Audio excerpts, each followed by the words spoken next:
We're live, I think.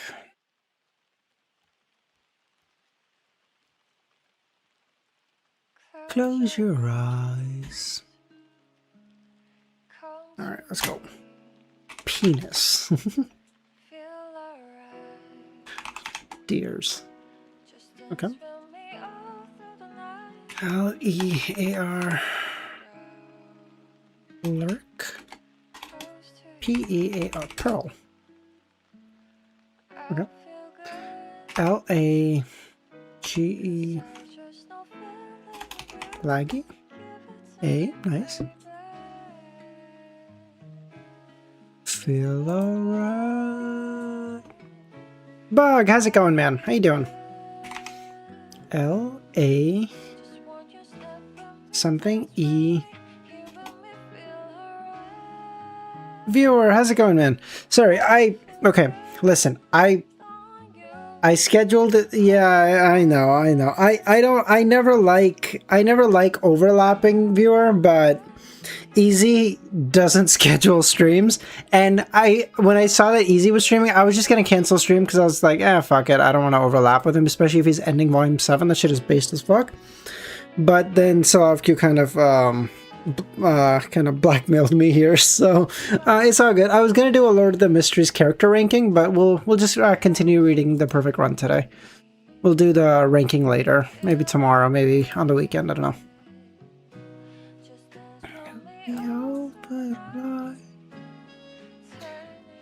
Yeah. What is that first? That's always my first guess on Hinge. It's been my first guess for like, I don't know, 300 streams or something. Like, you go back forever. It's always my first one. It's a decent word in terms of like the letters it gives, and it's very funny, so I always go with that. L-A-T, late. Later. A, nice, okay. Latte. Fuck! Oh my fucking god. That's bad.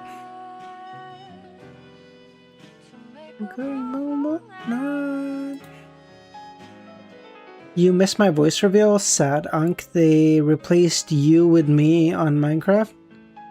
That's good. You know what? I'm happy, man. You have fun on Minecraft. Our server's amazing. The people we play with are great. Bug is fantastic. Sin, when he is there, is a fucking god of Minecraft. Burnt is our resident priest. Devil is... Devil.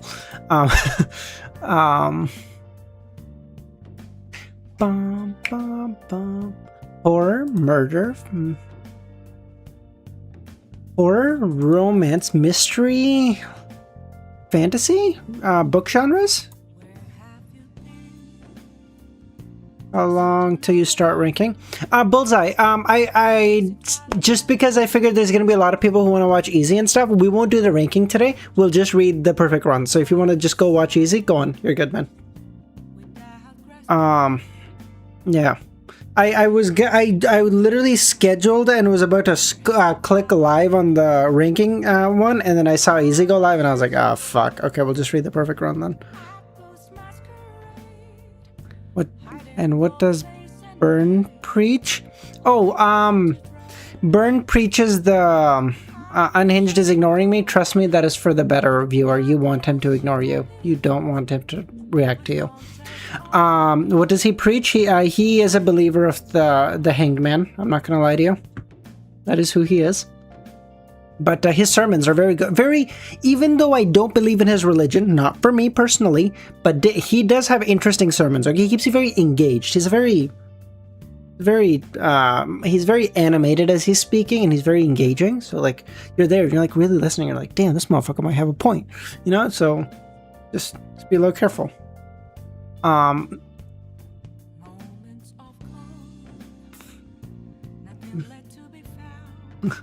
All right. Angel, sugar, love, charm. Shit. Pumpkin? I'm thinking like something like a sweet southern old lady would call you, like, hi Angel, what would you like today? Hey sugar, what can I get you for? Hi, love. What type of coffee do you take? Pumpkin? I don't know, maybe? Yay! Pumpkin terms of endearment. Nailed. Okay, maybe, did I think of it in the voice of an old southern lady? Maybe, shut up, who's asking? Got there, didn't I? Please don't take off my mask. Okay, anyone have any idea on these, on the last ones? I got no fucking clue on this. Murder, Bloom, Butler, Parliament, Levy, Charm, Gaggle, Guthrie, I don't know. Collection of birds? Which ones? I don't know these words, right? Wait, this one? Guthrie?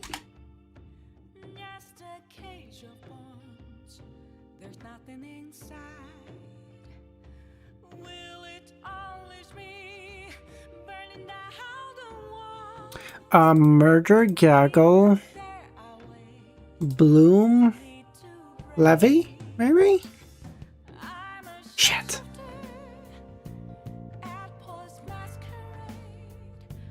It ain't both base of mine. I pray for you to know.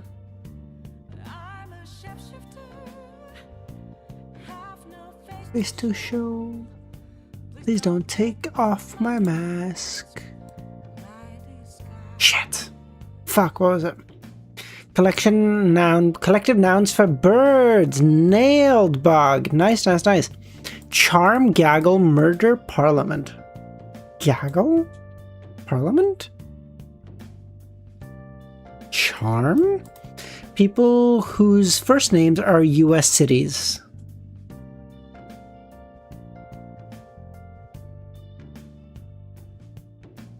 What the fuck?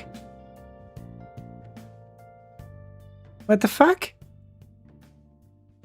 I can't even begin to understand where this is going.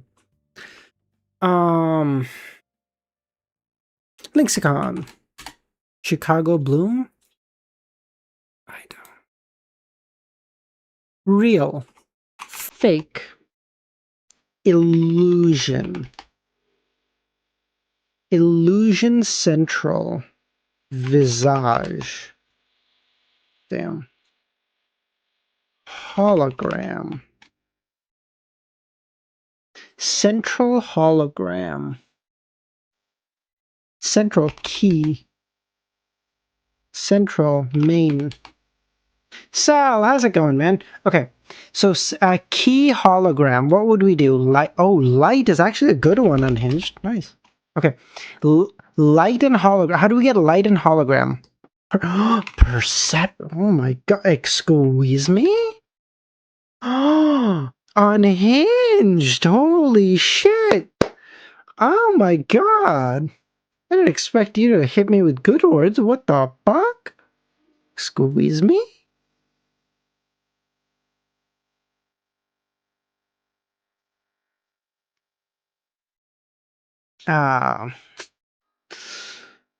Money isn't here today, otherwise we'd do the chess game. Let's do one taken then, before we start reading. Alright, I only got tomorrow for work, so I could stay stay awake a little bit later, because the worst case scenario, I'll because I could sleep in on the weekend.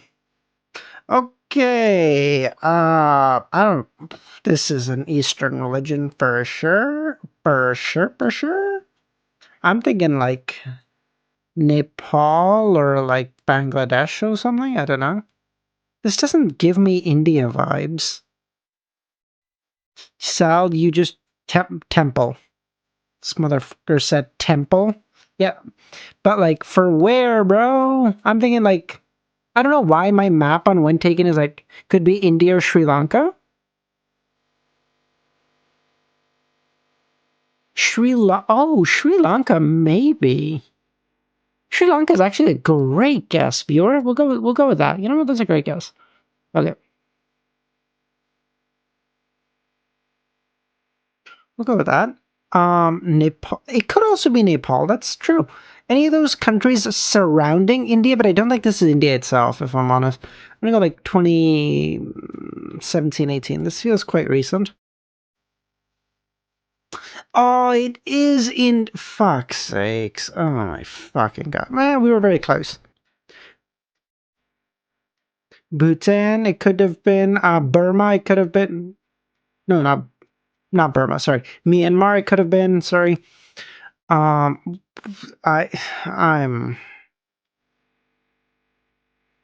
This lad's having a good day. Look at him. Look at him.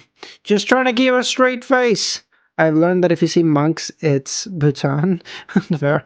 Look at him. He's just trying to keep it together. He's like, holy shit, I'm pulling this off somehow. Look at him.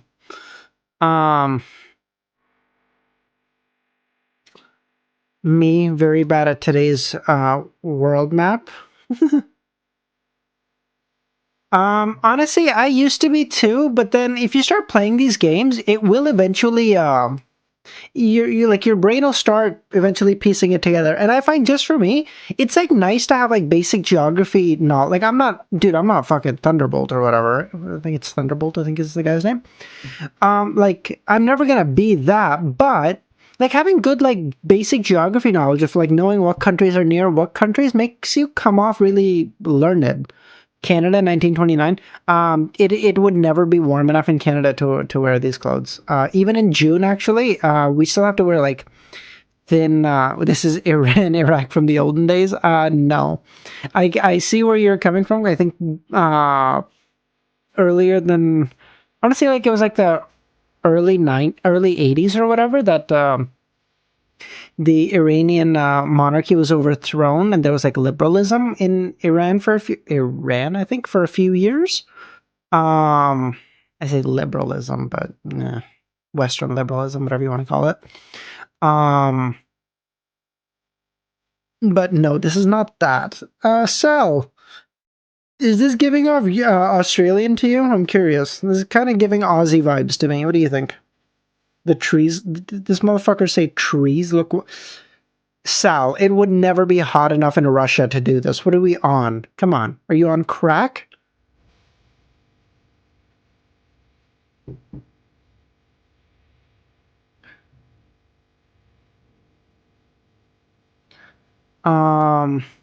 If I have to, I would go for like something like Finland or something. One of the... It looks like Oz on the West Coast. I feel like I'm gonna assume he's fucking with me. I'm gonna assume it's like Sweden or Norway. Yeah. Give me Midwest for 300. This is definitely not the Midwest. We're gonna go with Finland. Actually, fuck it. We're gonna go with Helsinki. That's what I'm feeling. South Africa. I don't believe it's that either. We're gonna go with 1929 in Helsinki. Croatia. I wasn't super far off. Russia would have been fucked. Midwest would have been fucked. South Africa would have been fucked. So I would say I was the closest out of anyone else, for sure. This is where you guys could definitely probably win back some points, because I have no fucking clue where this would be. Any fucking clues where that flag is? I got no fucking clue. By Midwest, I mean Mediterranean. Fuck you. I'm almost certain you meant like Ohio.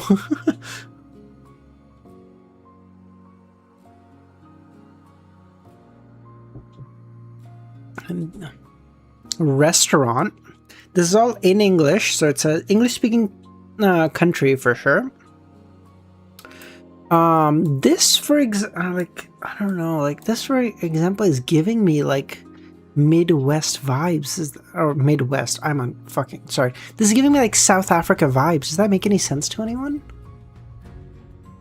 I feel like this got to be an African nation, because like this photo feels quite recent, but the cars are certainly some. But the cars are like old time. What the fuck? My mouse is like I'm actually gonna need to fucking swap out my computer soon. It's starting to die little by little. It's so sad. She's been such a good girl. But it's starting to die bit by bit. I can feel it. I don't know. We're gonna go with like notice bridge in background, very clear skies, palm trees, gives up. Florida ghetto. He's actually rage baiting the fuck out of me. I know there's a flag viewer. I just have no fucking clue what flag this is. All right. All right. Anyone in chat wishes to give me a country? There's fucking 4 of you, so I'm sure it won't take long. Viewer, Unhinged, Sal, Bug, countries, Ireland. All right, great guess. Viewer, sorry, Unhinged has already given his guess as well because that's Pakistan. Lovely. That's another fucking great guess. Thank you. Ghana for real though? Ghana? Anywhere coast of South Africa. South Africa it very well could be, but I'm gonna trust Bug on this one. We're gonna go with Ghana. Let's try to see if I can some African country, bro. Okay, thanks for that. We're gonna try to find Ghana. I don't know where it is. Oh, Lesotho. Don't. What do you mean don't? Oh, is he fucking with me? Wait, Bug, were you fucking with me? Actually? All right, we'll go with Cape Town. Fuck it. Not Ghana. Oh, fuck you. We'll go early mid 2000s. I don't know. What is that? Where is this? Is this sorry, is that Brazil? Oh no. Where is this? What country is this? That's a country? Excuse me?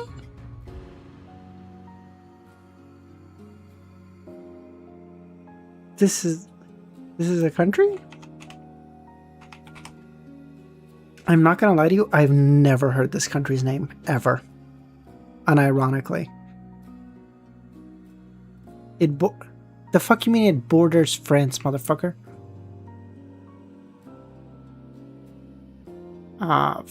Hate to be that fucking guy, but France is fucking up here, bro. What are you on? You sound like an American. I'm very close. French Guyana is French. Oh, you're. Oh, yes, you're. Oh, yes, you are right. Okay, I apologize. Hey, look at that. We know where this is. We know where this is. Look at her. Look at her walking her pompous ass. We know what country this is. Let's fucking go.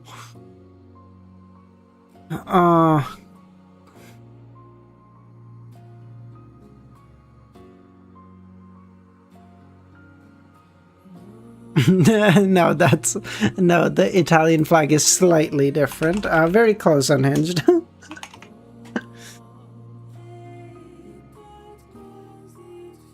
Nigeria, nice. This man's got it, dude. This man's got it. Yeah, this is the French. This is the French flag, no? It's almost fuck me, Pakistan. Why are you on a Pakistan kick today? This is the French flag, no? Almost certainly the French flag. Yeah, that even looks like French. That's Versailles. Oh, is that? I don't know. I always I can go with Versailles if I can fucking find it. Bordeaux, Toulon, Lyon.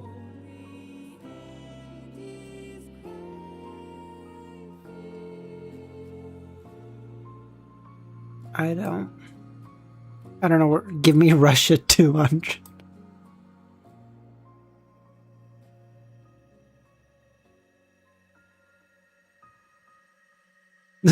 Baited? Fuck you, viewer. Oh, you fucking piece of shit.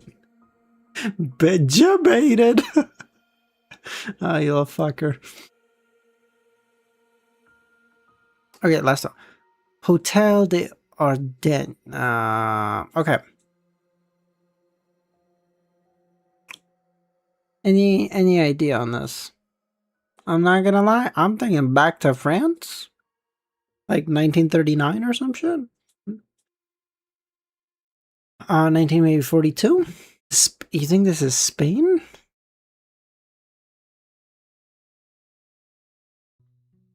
Could it be Spain? Am I dumb? German occupied? German. If it's German occupied, then it'd be France. Yeah. You can go back to France. They occupied France in 41, I think. 41, 42, I think. We'll go with 42 for good measure. Luxembourg in 44. Fuck. You actually would have been very close with Italy there. I say relatively. I mean, Germany would have been a lot closer, of course, to Luxembourg. But there's ice. So what? Do you think France doesn't get snow? Ardennes is a mountain range? Oh, really? Oh, that would have been handy, because then I could have figured out it was closer to Germany. But it's fine. 800 out of the possible 1,000 is not bad at all. I'm not going to sit here and pretend like I'm too good for that. This shit's based as fuck. Alright, let's go. Where could Mecron be hiding? Smashing through blast doors and steel wall. So just to give a reference in case in France, Belgium. I see. So to give a reference point for anyone who wasn't here yesterday, we're in a flashback where Leo Hargraves and like a company of his was trying to kill Mecron. They're in the city where Mecron is, and someone over the telecom just told Leo that, hey, just be careful when you go inside Mecron's palace, because I can't see anything inside there, and it's just like, I don't know what's gonna happen. And so now Leo is smashing through blast doors and steel walls. Leonard Hardgrave felt something wrong in the atmosphere. Space itself bending and twisting. Something created powerful magnetic forces in the base, tearing apart the very fabric of reality. As he had a thought, Mecron's fortress also counted as a particle accelerator. Did the genius activate it? For what purpose? How would it repel the army at his door? Pythia, where do I go? Leonard asked, but he heard only a static. Whatever happened in the fortress interfered with the telepathic contact. He was on his own. Leonard eventually made his way into the Fortress Collider, a closed circuit of steel inside which particles moved at astonishing speed. By the way, do you guys know the fucking speeds we can get particle accelerators up to? I think the Large Hadron Collider is able to get a single atom to 99.9999% the speed of light, which is fucking insanity. Like, I always thought like we were like really far from the speed of light, so the first time I heard that I was like, what the fuck? Like, yeah, it's a singular atom, but all the same, like, that's crazy. I think it's to 4 decimal points, viewer, unless I'm mistaken, but I thought it was to 99.9999% the speed of light. It might be faster still, though. I might be wrong. Leonard eventually made his way into the Fortress Collider. Nope, already read that. A stream of unknown blue energy raced through the superstructure, the red genome entering it like a fish swimming in a river. He didn't identify the particles inside the collider. Perhaps they were undiscovered by modern science, or not native to Earth. 99.9? That's not true at all, Bug. What do you mean? The speed, that would be true if the speed of light was infinity, but it's not. It's a calculable number, so we're not infinitely away from it, not at all. Energy-wise, I see what you mean. Yes, because there's like it's like an exponential curve. Fair. Much to his surprise, Leo Hargrave started to see things inside the stream. Bluish phantoms of strange, inhuman figures composed of raw data, blinking in and out of existence. These mirages never settled in one shape, constantly changing. What the hell was going on? The living sun could tell the ambient energy focused in one place at the facility's center, the point where the two loops making the infinity symbol joined. He followed the blue stream towards its endpoint, eventually crashing into more steel walls. The blue stream leaked out behind him, dispersing into fine particles. Leo's crash course ended at the very core of the fortress, a command center straight out of H.R. Geiger's nightmare. The entire room looked like a Gothic cathedral of steel. I'm gonna start TPR to pass you in a single day. You a bitch. You could probably do it though. Whose walls were alive. Veins of metal coursed through them, pumping the building with thick black oil. The structure seemed capable of breathing, while coiled tin spines formed the pillars keeping the roof alive. Eyes like screens projected images of the battle outside, while loudspeakers screamed warnings. 6 giant biomechanical brains the size of elephants formed a circle around a tiny blue spot floating in the midst of an energy pillar, the local point of the entire superstructure. Each of the brains were located from the outside world by reinforced glass tanks and connected by thick wires. Leo guessed that they were mechanical supercomputers housing the AIs piloting the very master's entire war effort. Moon, how's it going, man?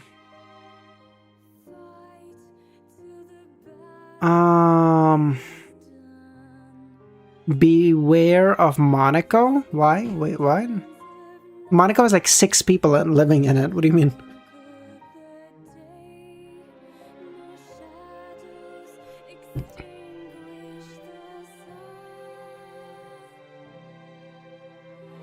Mecron was there, standing on a platform below the blue spot.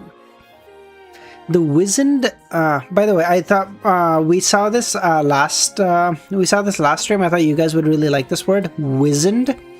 It means like dusted from age or some bullshit.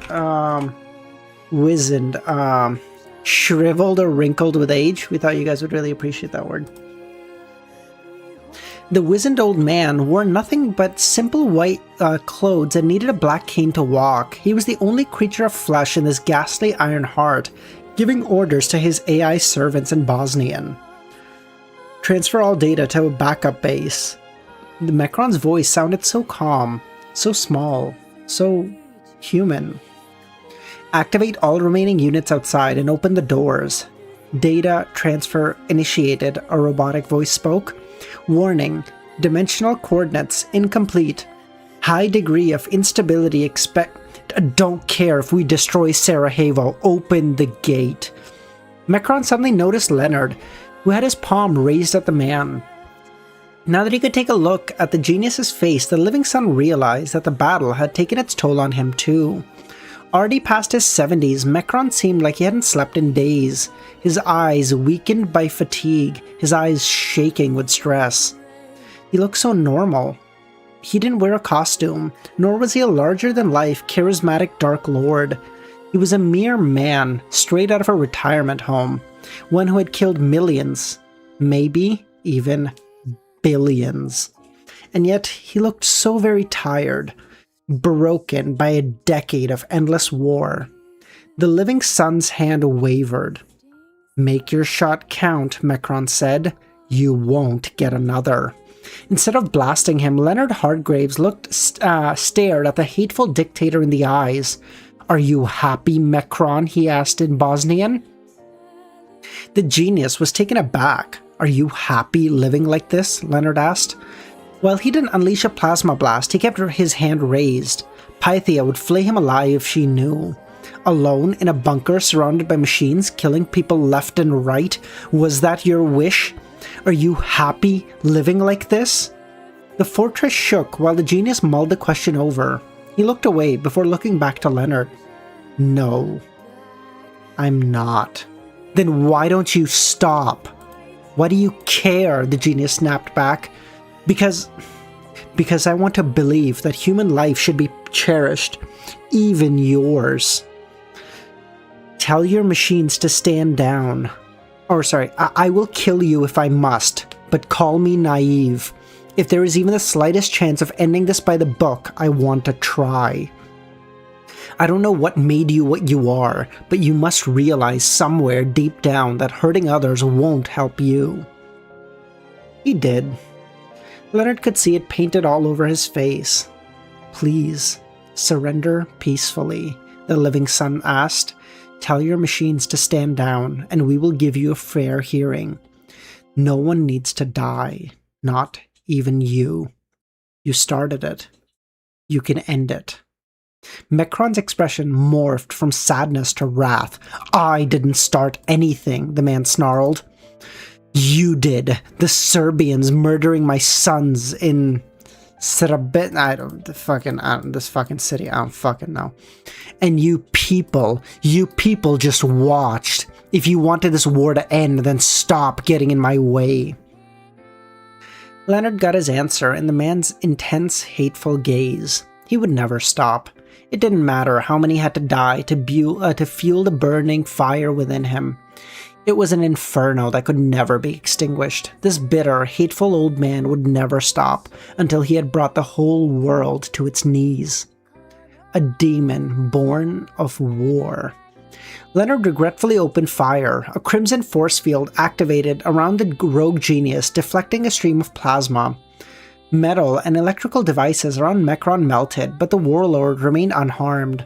Similar fields protected the giant brains, protecting them from danger. Leonard flew to the genius, intending to smash through the force field. But a roar echoed to his left, a wormhole opening, and a biomechanical dragon from last time emerged. A powerful gravitational force pulled Leonard against a steel wall, sending him crashing against mechanical panels. The dragon kept the gravitational force active, attempting to break the red genome's hard core apart. It could have been beautiful. A new Eden, Mecron's face twitched. I could have eradicated disease, solved world hunger, brought peace, increased life expectancy, everything automated. Everything would have been perfect if it hadn't been for you. He hit the ground with his cane, his hands shaking. If it hadn't been for you people, I could have saved the world. Look through your window, Mecron, Leo replied, angry. You didn't save the world. You killed it. You're living amongst the dead. The genius visibly flinched, his fingers clenching around his cane. By now, he was so furious he couldn't even put together sentences. If politicians had any imagination, I wouldn't have fed all the killing data. Had to make them stop. They never listened. Couldn't understand. Leonard ignored that maniac and blasted the biomechanical dragon with plasma. The creature's scales and flesh melted away, leaving only mechanical implants and seared bones. Yet astonishingly, it didn't move or release the pressure. Meanwhile, the blue sphere started expanding inside the energy pillar, turning into some kind of energy lens. A spatial anomaly leading into a place of bright blue light. When Leonard looked at its reality tear, he felt something brush against his mind. He thought it was Pythia for a second, before realizing the telepathic signal came from the spatial anomaly.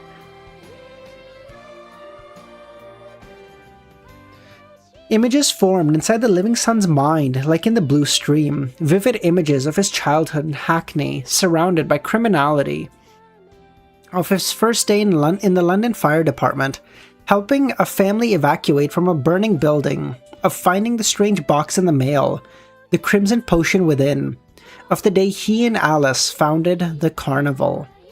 What is this? Leonard asked, mesmerized by the portal and the images he saw within. Even the burning dragon stopped attacking, entranced by whatever power came from beyond the blue wormhole. The Akashic records, Mecron muttered, his eyes widening in triumph. The universal compendium, all data, all information, all knowledge, all intent and emotions, all comes from this place. The power of all blue, the source of all blue powers. All the genius's knowledge, a blue world of pure intellect. Mecron raised his cane at the portal. It's all here, the world's secrets, everything that can fix it, it's all here. Even you must see its beauty. He turned to look at Leonard. The mental stream of images continued, but instead of showing pictures of Leo's life, it shifted to strangers. Of alien worlds covered in massive oceans ruled by fish-like creatures. Of supernovas illuminating the darkness of space. With it, I can begin again, Mecron boasted. Fix everything. Once I get there, I will know everything.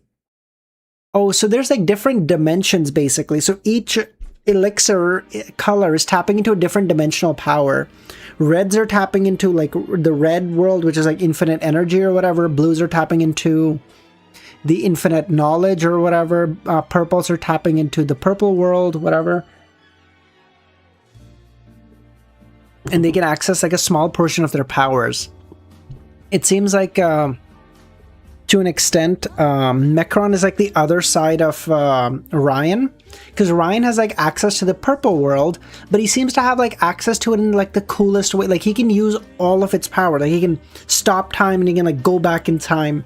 Like he has like damn near amazing space-time control, whereas Mecron seems to have like incredible knowledge in all aspects, whereas all other blues seem to be like very narrow in scope. Like Vulcan is like really good at weapons, but like only weapons knowledge. Everything else is like, nah, whatever.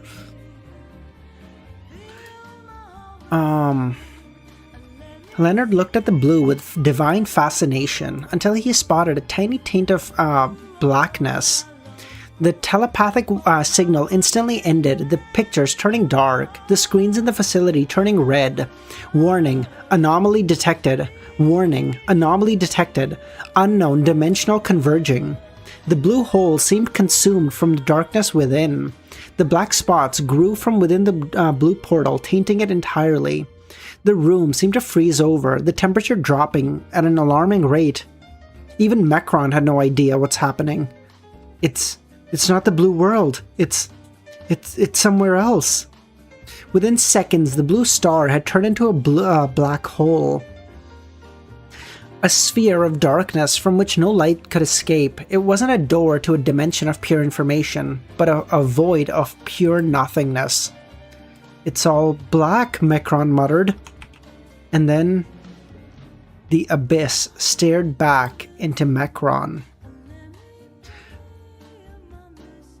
A pulse of darkness erupted from the portal, vaporizing the dragon, the artificial brains, and most of the room. Mecron barely had time to scream as the force field vanished and devoured him. Leonard felt the dragon's gravitational field disappear, only to be overwhelmed by the darkness too. An alien force threatened to consume him, the way a black hole ate a star. Something was looking at them from the other side.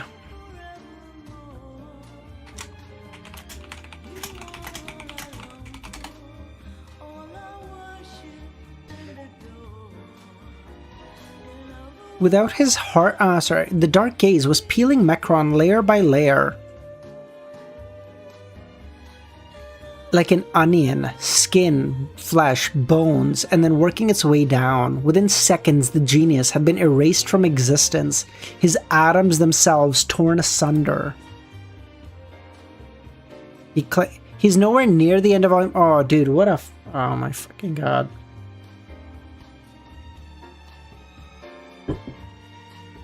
Wow.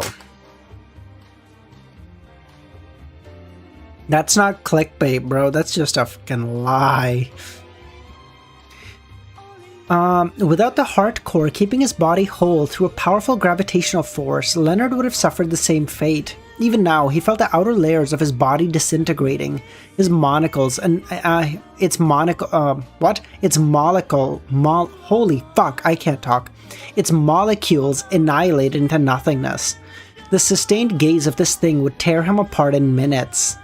His mind simply couldn't comprehend what he was looking at, a shape vaguely reminding Leo of an eye, surrounded by a cloud of dark, empty space, a sentient hole in reality, a living darkness that devoured light instead of being banished by it, a colossal entity so powerful, so almighty, it destroyed reality simply by existing. And it was trying to get in. The black portal slowly widened, the radius of the baleful gaze increasing. The entity behind the gate kept looking, unaware or perhaps uncaring of the damage it caused. Mekron will somehow kill everyone in Sarajevo. As Pythia's words came to his mind, Leonard unleashed a stream of plasma at the portal. Flames as searing as a nuclear detonation. They quickly stopped to exist. They weren't absorbed by the hole or extinguished. They disappeared, leaving neither heat nor smoke behind. The dark force on the other side of the portal hadn't noticed Leonard's counterattack. Its mere presence had erased his flames. Compared to this entity, a living sun looked like an ant trying to fight an elephant. If he couldn't destroy the portal directly, what could Leonard do? If he did nothing, this thing would erase him from existence within minutes, and then do the same to the fortress. The particle accelerator's destruction would probably cause the portal to explode, but Sarajevo would be wiped out. The particle accelerator's destruction. If Leonard could sufficiently damage the fortress, he could collapse the portal before it grew larger, but the explosion needed might cost him his life. Leonard thought of the hundreds of people outside, heroes fighting to make a difference in this bleak, devastated world. Friends like Pythia with family at home, soldiers trying to rebuild a kind, democratic civilization. Leonard didn't hesitate. He grabbed all his energy, calling upon whatever power fueled his heart, and caused his heart core to explode on himself, his body turning white, radiance incinerating the room. The black hole absorbed most of the heat, but not all. As they say, he muttered, staring defiantly at the darkness, better to go out with a bang than a whimper. Truer words, my guy. My soldiers do not buckle or yield when faced with the cruelty of this world. Legend. His last thought towards his comrades outside. The living sun went supernova. Leonard's light consumed the world in a cataclysmic explosion, but the darkness returned from whence it came. Darkness. It was all darkness. A pitch-black nothingness. He couldn't see, hear, smell, taste. He could barely even think. He felt cold. He felt numb. Sorry, I don't wanna.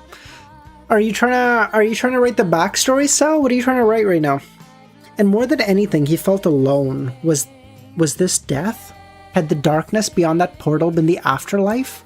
Or maybe it was all a hallucination, his brain's last hurrah before an ending. He never truly believed in a god or afterlife. He just thought he would vanish, cease to exist. Compared to an entity in the dark, it would have been a mercy.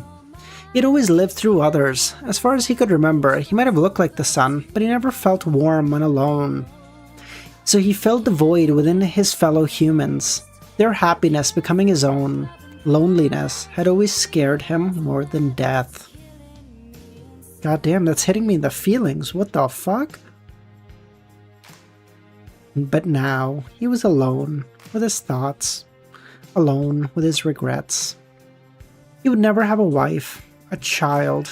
He'd never written that urban fantasy he always said he would. He never returned to London to see the people he left. He would never get to make up with certain friends whom he parted on bad terms with. He would never avenge the Costas or bring Augustus to justice. He would never know if his sacrifice even made a difference. So many things left unfinished. But it was okay. He tried. He had done his best. He saw light in the darkness. He felt like driving a car to the end of the tunnel, though he couldn't see what was beyond.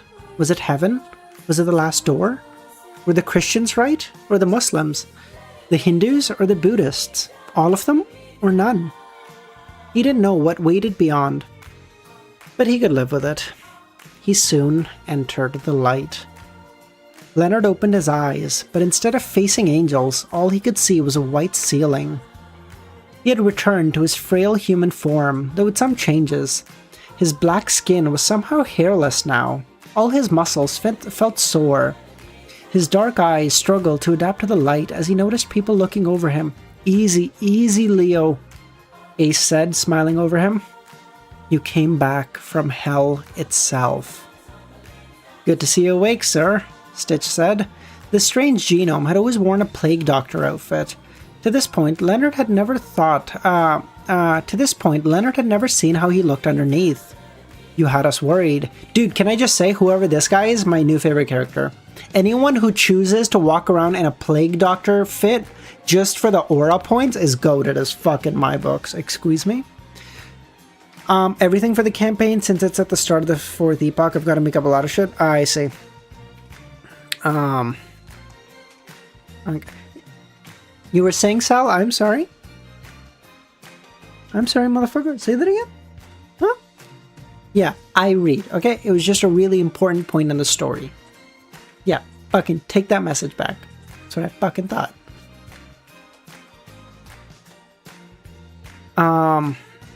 Where the living son's eyes acclimated enough to let him see.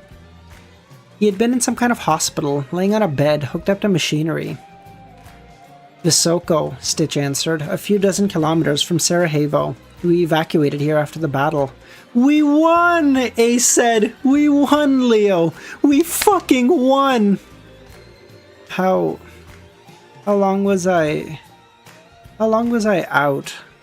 Leonard struggled to form words. His throat felt dry and sore. 3 days, Stitch answered. "In Mecron's fortress? It's all gone. A crater of molten glass and steel. You just blew that place up for good." "Truth be told, we thought you died in that explosion," Stitch said. "Me too," Ace replied. Ace elbowed the plague doctor for his insensitivity before looking to his friend. "We found your core in the wreckage, reduced to a white sphere the size of a hand. It took days for your power to recreate your body, even with Sidekick's help. Sarajevo had been taken, though the city lies in ruins. Shining Knight and her group are busy destroying the last surviving robots, but the production factories have been dismantled. The war is over."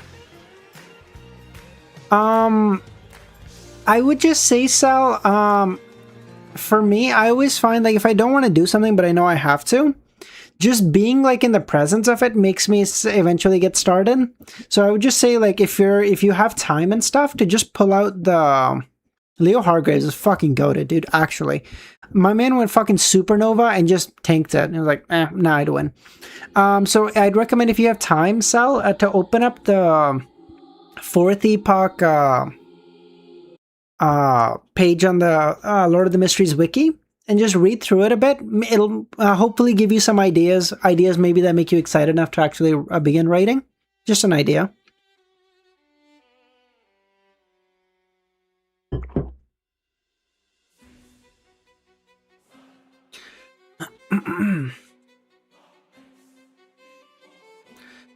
The words took the weight off Leonard's shoulder. He had originally co-founded the Carnival with Pythia to fight dangerous genomes and help mankind recover from the wars. Mecron had been the greatest threat to humanity, and now he was gone. It had taken almost a decade, but maybe mankind could rise from the old world's ashes. And somehow, Leo had lived through it all. Putting together comprehensive shit? I hear ya. Maybe, just maybe, he should reconsider some of his beliefs. After seeing that creature beyond the portal and his experience, he wondered if religions were onto something.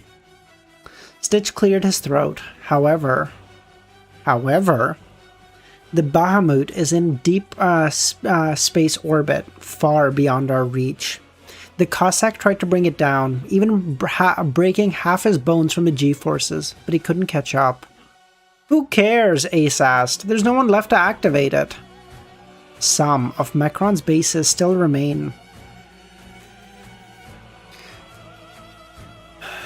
And while our foes and allies are all dead, there's no guarantee no one else could find a way to hack into the satellite. I believe we will live to regret that one day. The evils that men do live after themselves, huh? Leonard quoted. Was the Bahamut looking down on them far above their heads? The good is oft aired in their bones. Was that from Shakespeare, sir? I don't know, Leo admitted. I only memorized the quotes. I just thought it'd make me sound smarter. It doesn't, Ace chuckled. By the way, he's dead, right? No last-minute escape or clones hidden somewhere? Mecron is really dead? Sorry, just so I know, Sal, for my own curiousness more than anything, I'm not judging. When you say bake, does that mean, like, are you literally baking a thing? Or is that a, when you say bake, do you mean like you're getting high? I don't know if smoking weed is illegal in Australia. I can't imagine it is. If it is illegal, don't answer that. The memory of the genius's disintegration flashed back in Leonard's mind. He said, yes, he is dead. For good, and I don't think even he could come back from that. The memory still sent shivers down his spine. There had been no malice or benevolence in this entity's actions, only curiosity. Cookies icy. The godlike being had simply noticed the breach and looked through, the same way a child did through a keyhole. Leonard could have easily switched places with Mecron had he been less lucky. No, he shouldn't think like that. He had been given a new lease on life, and he would spend it looking forward, not back. Though if creatures were so powerful, creatures so powerful were out there, waiting. Because every time I go to work, I gotta do a drug test. Really? Okay. I wouldn't have guessed that. Interesting. How many casualties? Leonard asked. 1 out of 4. It was a good day. Jessie died, Ace replied. Her brother's heartbroken. I think he'll retire. The news saddened Leo. Due to regularly picking fights with almost every dangerous genome, the carnival had experienced a lot of turnover. Leonard had buried far too many good people. Mr. Wave? Pythia? Mr. Wave is, well, you know him. He's boasting about his killer robot kill count to everyone who'd listen. Ace's expression harshened. Pythia, though? Devil, how's it going? Leonard, yep. Leonard Hargraves, not our lovely poet. Gotta do a breathalyzer too? Really? Damn, okay. She glanced at another hospital bed, Leo following her gaze. His eyes widened at what he saw. It's going? The Jays are up, bro. You should be happy. We're killing it. If you talk about how much you like how much you've, you know, how long you've waited on the fucking Dodgers, I don't give a fuck, okay? The Jays are winning. Be happy. I know, but shut the fuck up. Shut the fuck up. Shh. Let it happen. Besides, think about it, bro. If the Jays win against, like, the fucking, I don't know, the fucking boogeyman that is Shohei Ohtani, that's kind of goated, no? Don't check the bag, though, so I just walk into work with my cans in my bag. So, wait, you're saying you just drink at work then, Sal? So, like, after they breathalyze you and stuff, you're like, alright, time to get drunk now. I applaud your ingenuity, good sir. Yoshinobu Yamamoto? Is that the head captain of the 13 court squads? Dude, I don't know anything about baseball, okay?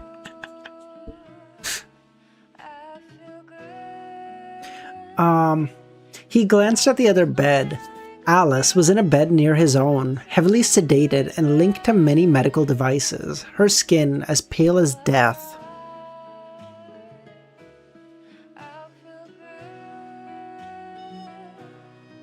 Alice! Leonard tried to get up from his bed, but still couldn't.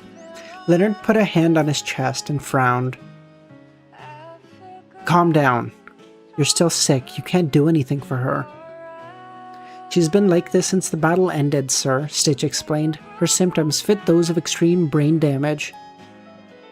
She overtaxed her powers, Leo said. He had warned her, but she was willing to risk it all. If it goes down to Game 7, you would want to watch... Oh, fuck yeah, I would definitely watch that one. I'll try to even watch the one on, Wait, sorry, Devil, is there a game today? I thought there was no game today and there's just... Wait, hold on. Is there a game today? Am I fucking crazy? Yeah, there's no game today, right? It's tomorrow and Saturday? Okay. Tomorrow, okay. Yeah, I'd even like to watch the one tomorrow, because it could end tomorrow.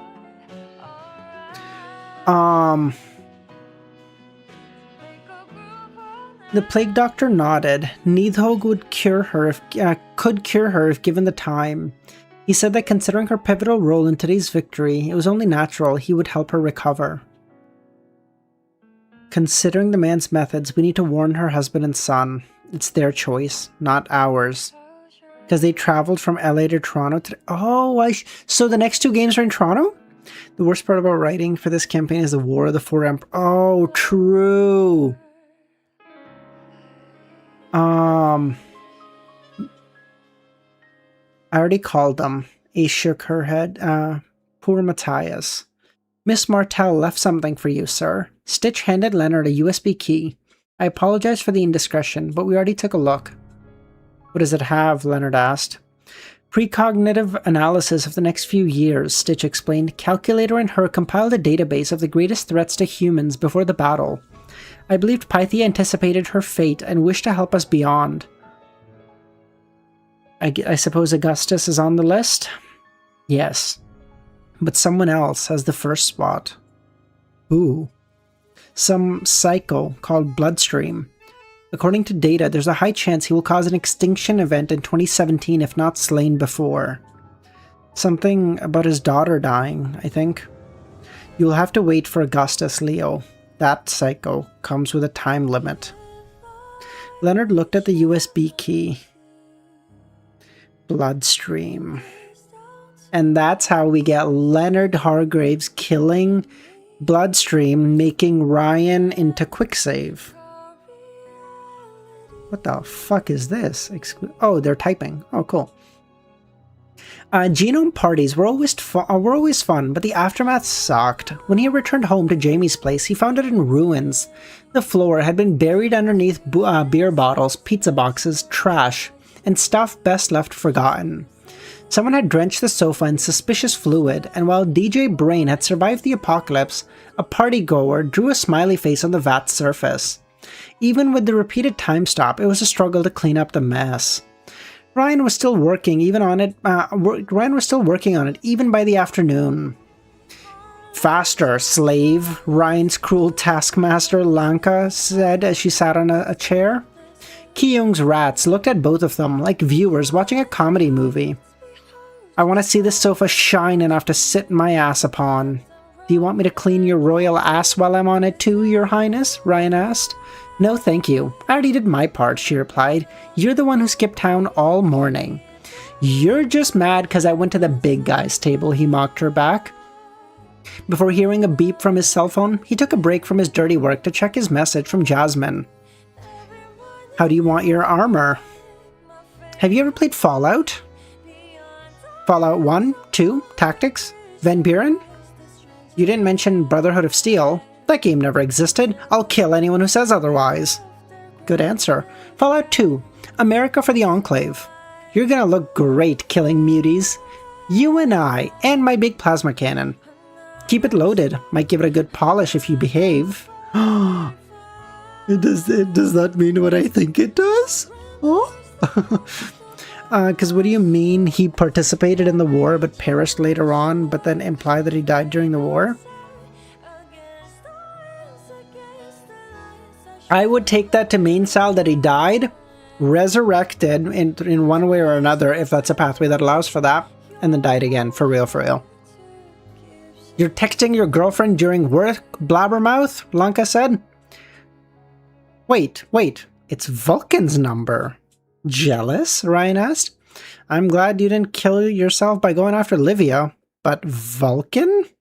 Mad respect. She's gonna shoot you one day, but I still must commend your bravery. Technically, she already did shoot him. Well, I had to work for both of us, since you couldn't get a date. Lanka grinned, sipping a beer. Where do you think these fluids came from? Ryan looked at the sofa, then at the mop, and finally at Lanka, whose grin grew even wider. You know what?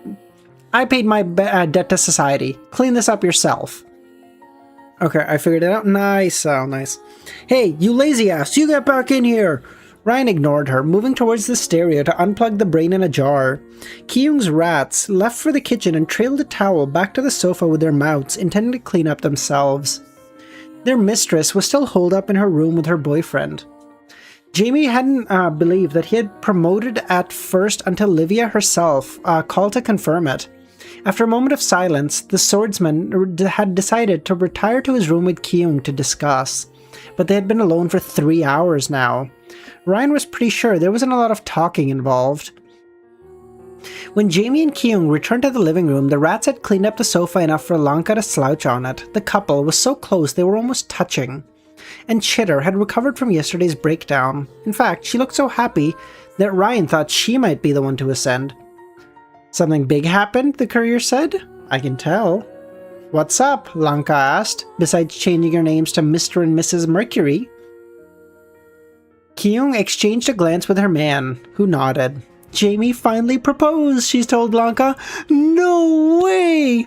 Congratulations, Ryan said. You should tell everyone. And you accepted? Lanka asked. Of course I said yes. I want you to be the bridesmaid, Lanka. Me? But I don't know shit about weddings. You will do well, Ki-young said. Felix would have been Jamie's best man, but I don't think he will come. I will ask Mercury to be the best man, Jamie declared. I owe my life to him. If he hadn't raised me up, I would still be some piss-poor orphan selling scraps. But now, I will do my best to honor his name. Yeah, I'm gonna have to call you boss now. Ugh. If anyone deserves that job, it's you, Jamie. I can't believe it's happening. Me, a street rat, ascending to the rank of an Olympian, becoming a capo. It's imposter syndrome, Ryan said. It's like sanity. Fake it till you make it. Because I gotta work out the order at which the emperors died? I see. Say they all died at the same time. Say they all did a big orgy and then died as they climaxed.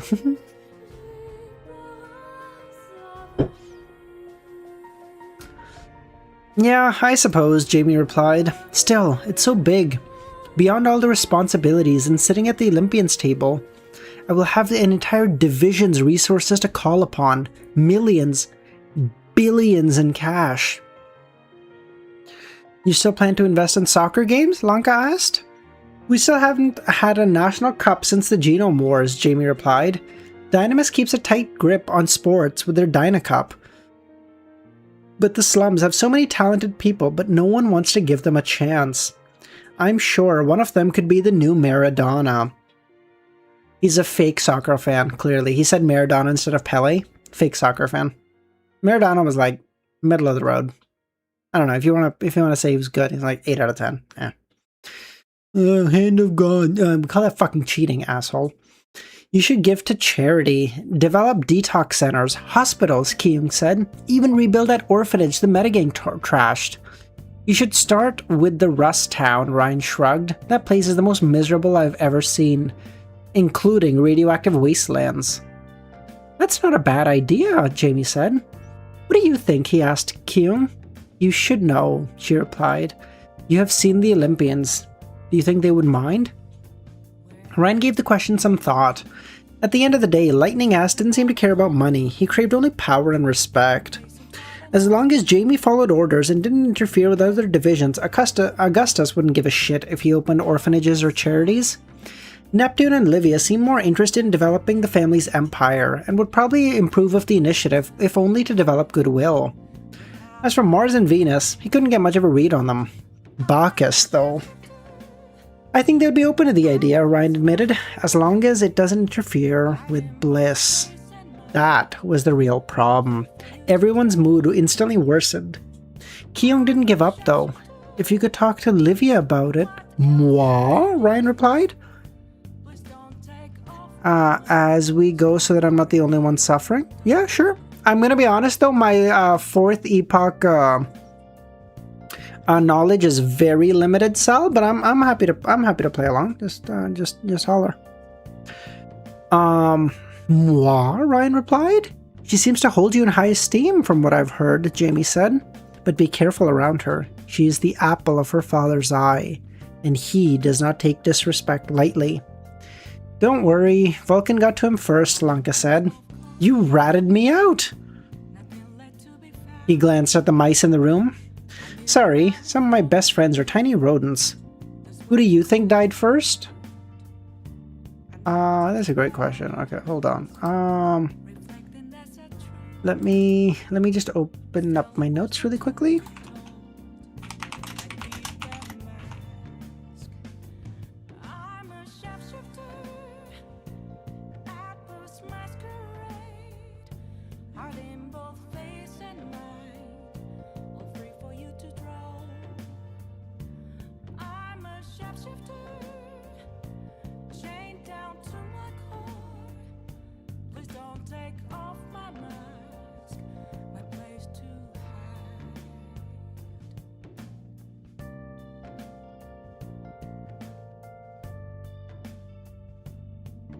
The Night Emperor, I think?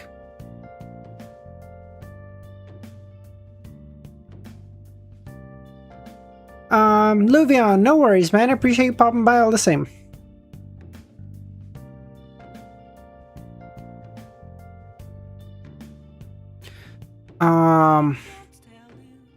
I'm so glad you found someone, Jamie declared, putting his hands on Ryan. I don't know if it'll last, but I hope she makes you happy. Well, I will retire before you give me diabetes, the courier replied, carrying his brain in a jar to the garage. Luvion, I was going to, but then Easy went live just as I was about to. And since he's on volume 7, I didn't want people to be here instead of watching that. So I figured I'll read the perfect run in case someone doesn't want to watch Easy stream. So, yeah. Thankfully, the garage had been locked up during the party, and Ryan's car had been spared from the guests' attention. If Lanka had used the back seat for her vile, disgusting deeds, the time traveler might have gone on a suicide run. 30 minutes later, the courier had plugged the brain back in its place. He opened the door and sat in the driver's seat, putting on the chrono radio. Instead of alternate universe songs, a faint voice came out. Hi, Riri. Len? Is that you? Yes, it's me. I don't mean to bother you. No. It's fine. I just had to confirm. We haven't spoken in days. Yes. How are the kids? Ryan asked. They're still getting used to the place, but they love it. We played games, board games. Sarah said you would love them. Are you inviting me? Maybe. Well, that was a big leap. Maybe their friendship wasn't wrecked beyond repair. Or maybe the kids could help Len recover. Vulcan contacted me about the Meta Gang, Len changed subjects. I think you should know.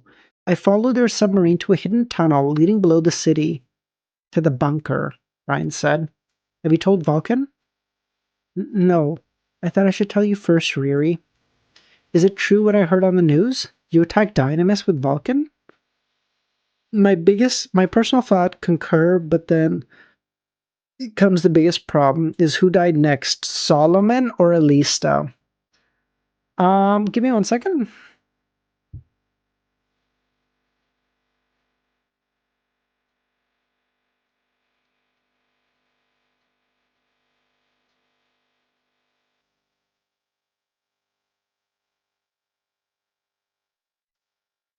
I would... Hold on.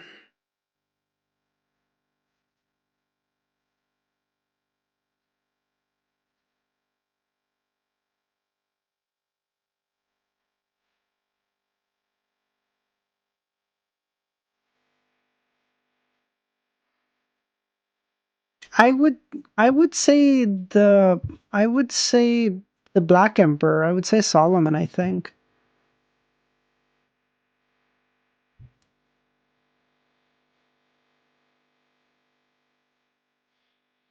Um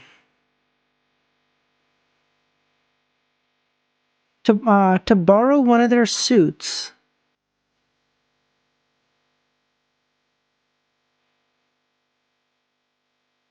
Is Nighthead dead? Okay, look at that. We concur, Sal.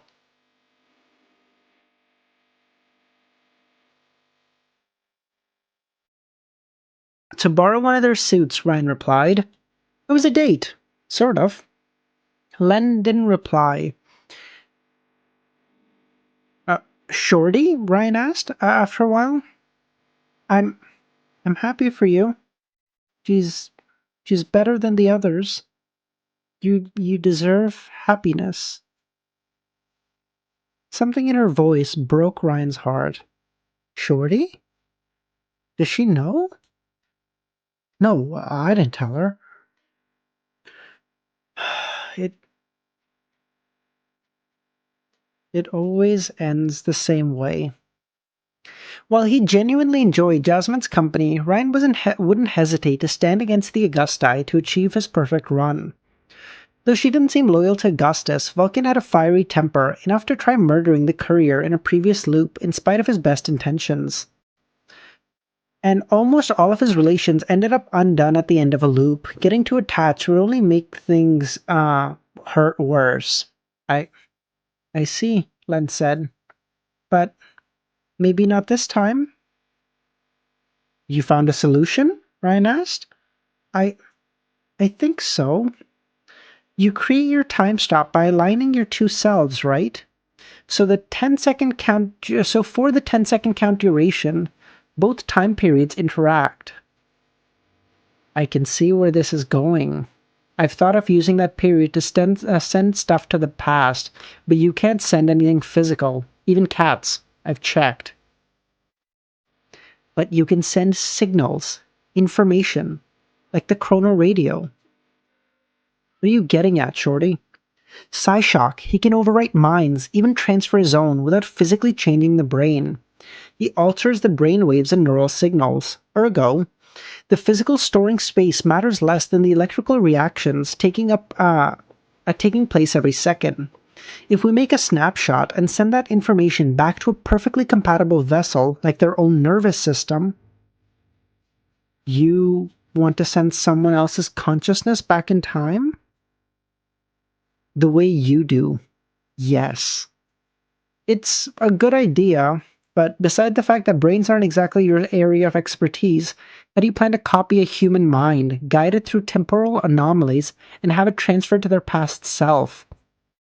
A human brain has had more than 1 million billion connections, collectively sending off a quadrillion signals a second.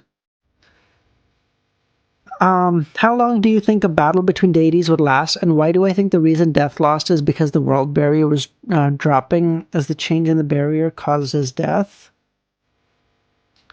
How long do I think a battle between gods would last? I think it would be a short battle. I think generally the stronger and stronger in Lord of the Mysteries we've seen combatants get, the shorter battles get. So I would put it to short. I'd be like, I don't know, 10 minutes, 5 minutes or something, like short. Um, as for why Solomon died, that's a great question. Can I say that because the irony of saying death died is really high? No, not a good answer. All right. I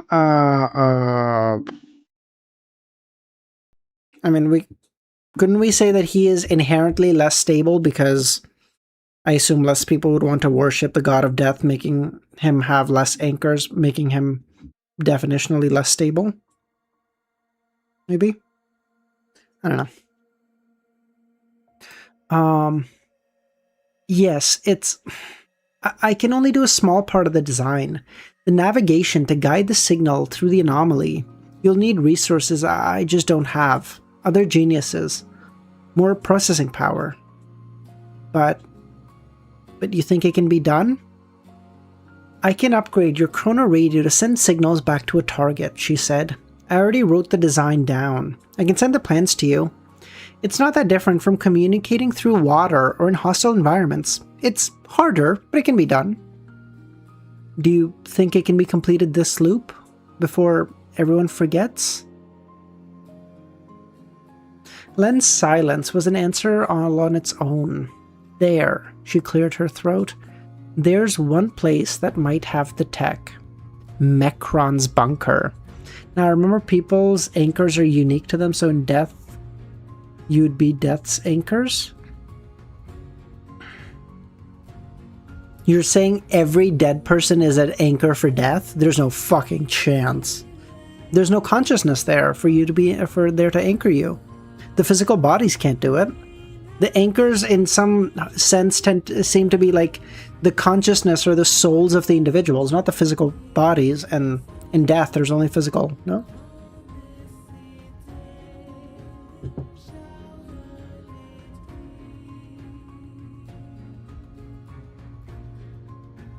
Not the, oh.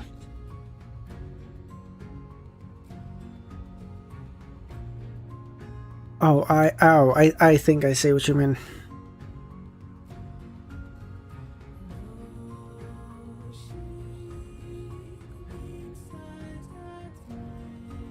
Oh, I see what, okay, I see what you mean. Okay, so in that case, why did Death lose?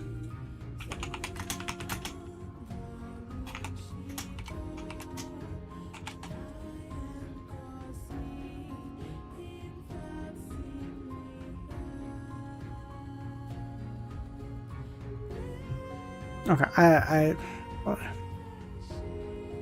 okay, I will try to think of the answer on that. I'll try to ponder it. I don't know an answer. I can't think of an answer offhand. The meta gang will be there. With their current... I see, okay. The meta gang will be there. With their current resources and intel, Ryan doubted he could defeat them all in the base. He still hadn't figured out a way to get rid of Frank particularly. And Hannafat Lecter would definitely use hostages. I can help, Len argued. You helped me defend the orphanage. The least I can do is return the favor. If you die in front of me again, I can take care of myself, she replied. Again? Ryan didn't respond. His thoughts turned to his Dynamis loop and how acid rain had blown them to Kingdom Come. Maybe you can ask the Augusti, Len proposed? No, absolutely not, Ryan hesitated. After seeing Lightning Ass in the flesh, Ryan couldn't give him access to Mechron's armory. The organization had good members, but the person at the top was a dick. If he found Mechron's tech, Augustus would use it to sow death. He barely resisted the urge to kill with his current resources, and Mechron's weapons would only make him nastier. I don't like them, but once you have the design, I will have to restart afterwards to avoid a disaster, Ryan replied, and you will forget me again. Don't think about me, Riri. I don't want to be a burden. Not again, was left unsaid. Ryan sighed. Just give me time to figure it out. Maybe Vulcan's armor would boost his power, or a better option might present itself. Don't say anything about the meta or the bunker yet. Alright, I'm here if you need me. Thanks, Shorty. Len didn't answer. Len didn't fully understand the responsibility on Ryan's shoulder. He could spare everyone, find the perfect scenario with the best results. If he saved while on a suboptimal route even to preserve their friendship, then all the consequences would be on him. Lives taken would be lost forever. This time traveler would have no excuse he could use to have preserved them. Now, after giving the present situation some thought, Ryan had to admit the truth to himself. This loop was good. Very good. But it wouldn't be perfect. Damn, bro. I could never do what Ryan's doing. If I'm having like a good fucking loop, I'm gonna be like, bro, listen, people die, Sag, I'll build a fucking headstone for you, really big one. I'll send flowers, Sag. But I'm having a lot of fun here. Plus, technically, Death did and didn't get jumped because the battle took multiple rounds, and in those many previous participants were dead. Yeah. Alright, let's do 2 more chapters. Let's do 43 and 44, okay?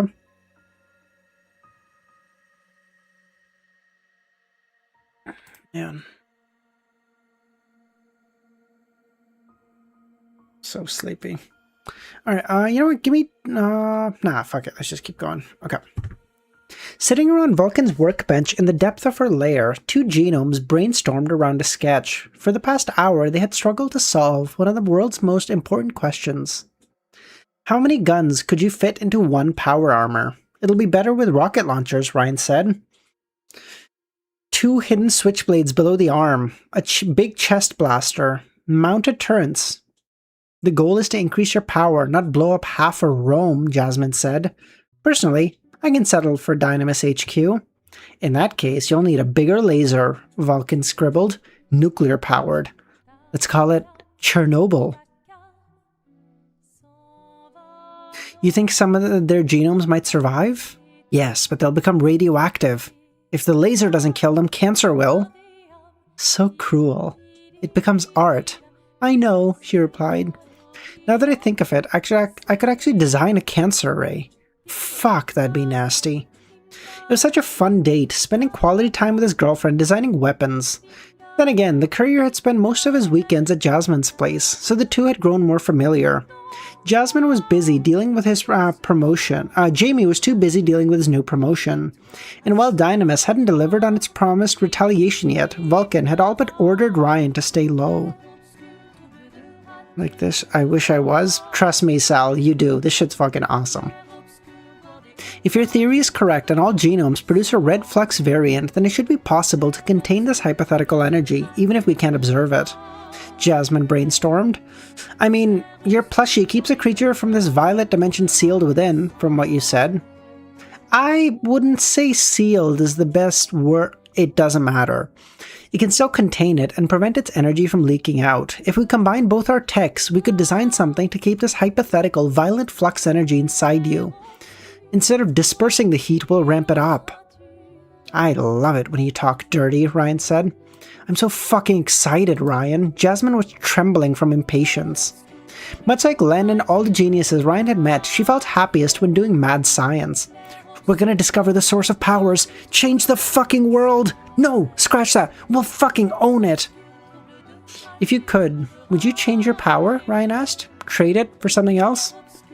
Nah, I'm pretty glad to have mine. Hell, I wish I got it sooner. Though I wonder how much my state of mind would have affected my powers. You? I don't know.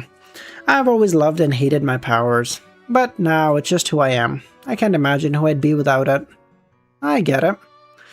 You're a pretty private guy, you know that? You want to know my secret identity? You're asking me questions and you don't want to ask yourself, and I don't like that. I'm not your psychiatrist, Ryan. In the end, everyone is their own.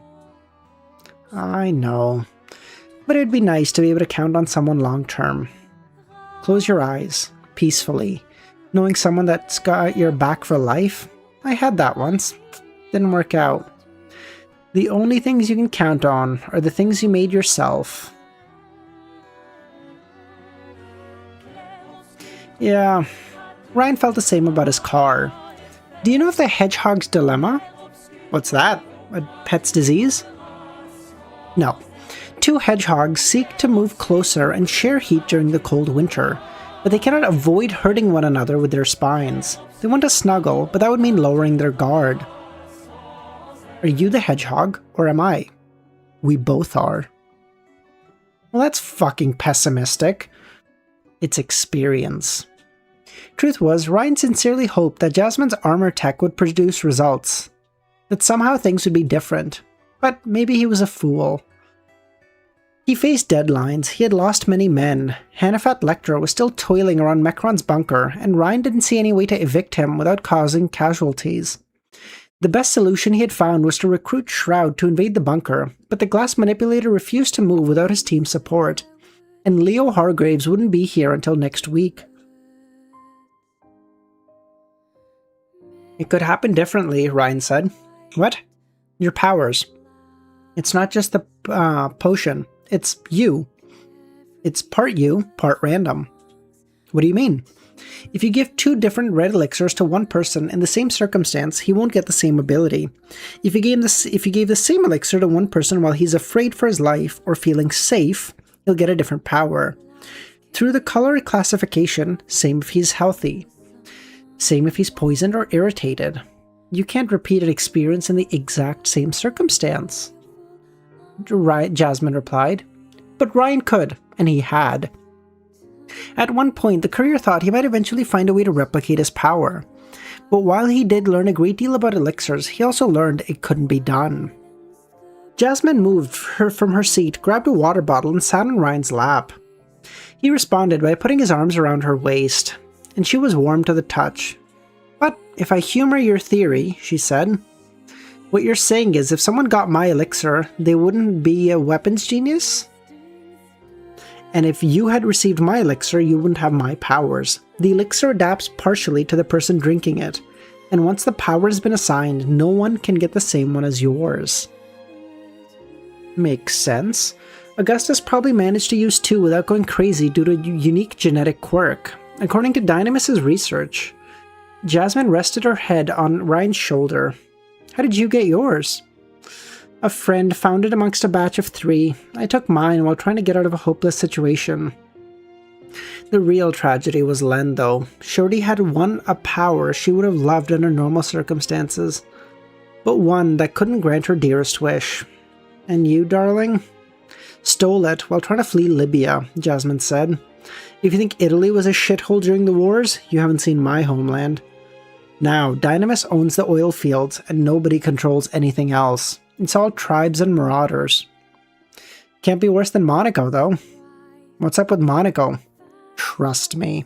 No matter how desperate things get, do not go to Monaco. She chuckled at his words. Comb my hair. What? Why? Because I asked you to, minion. Ryan played along. The courier looked at the neutral interface. Can you make a second one of these? Sure. It's not really my tech, though. It's Dynamis. Dynamis? Hector has a decade-long project about downloading minds into bodies to achieve immortality, scan a whole brain and transfer it to someone else. I guess the man doesn't want his sons inheriting anything soon. I always knew corporations would find a way to trademark humanity. They can't, and even if Hector could, a brain is a complex thing, and it's double the complexity when you're a genome, so you need a cloned body, which their creepy Dr. Tyranno can provide. That machine-human brain interface was one of their milestones. I'm not sure how far they've gotten. And you managed to remake that device from memory?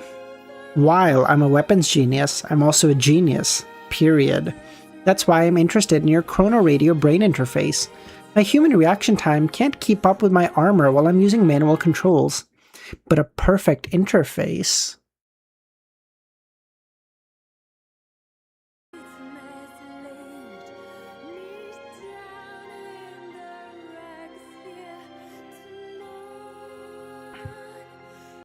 Sorry.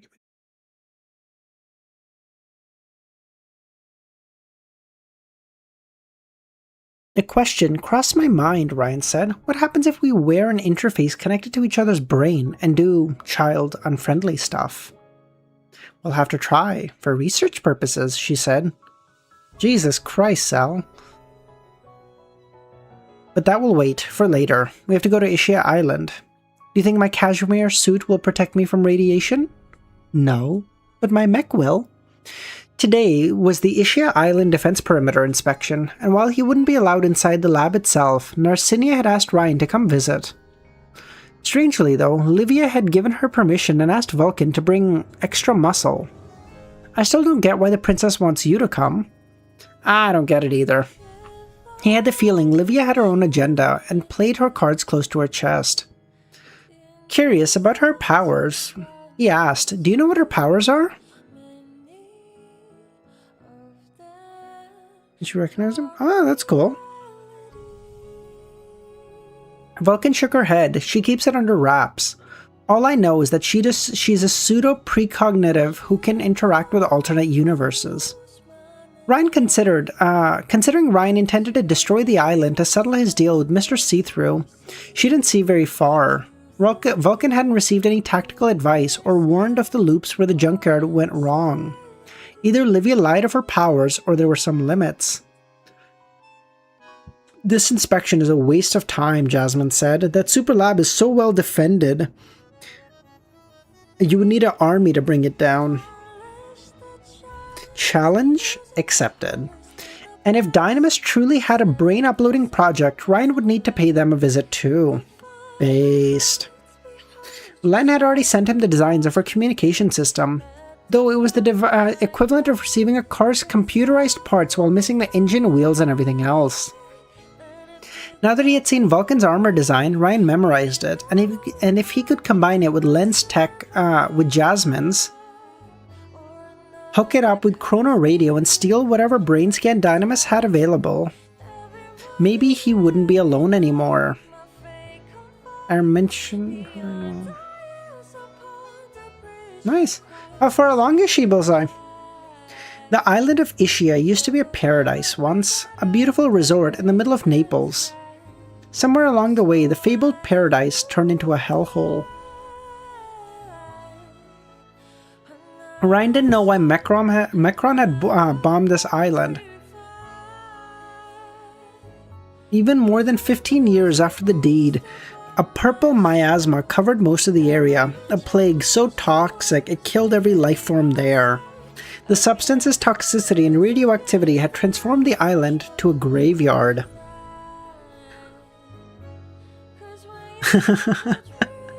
No, not quite that, Devil.